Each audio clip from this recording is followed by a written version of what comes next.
इज्जत एकटा के ई बात तो सही छे जे आइ काल्हि जे नृत्यांगना होइत या हीरोइन सब छथि हुनकर सबक कपड़ा छोट भेल जाइ छनि। लेकिन बाबा रामदेव के यदि गप होइ छै त हमरा एकटा गप याद आबि गेल कि हमर एकटा मित्र कहलखिन जे भाई अल्लाह रुदल में आयल छ कि जखने गप मारे छी कि मारे छ टना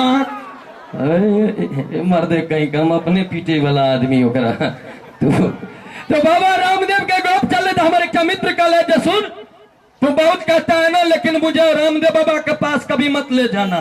हम कहले क्यों? कह देख यार मैं दिल्ली से भाग करके लव मैरिज की काली है मेरी बीवी तो क्या हो गया। अब बाबा रामदेव रामलीला मैदान में अनशन पर बैठ जाते हैं कहते हैं काला धन सार्वजनिक करो, काला धन सार्वजनिक करो। बताओ बीवी हमारी हम सार्वजनिक कैसे कर दे?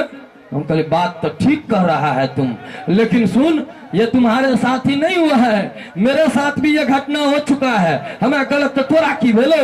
हम कहले हमरा घर वाली संग एक दिन लड़ाई भेले। हम घर वाली के कहले हे बेसी जे हमरा संग लड़बा तो याद रखियो राजा दशरथ के है 3टा बहु चले हम अखन 2टा और कह सकै छियो। हमरा घर वाली तराक द जवाब देलक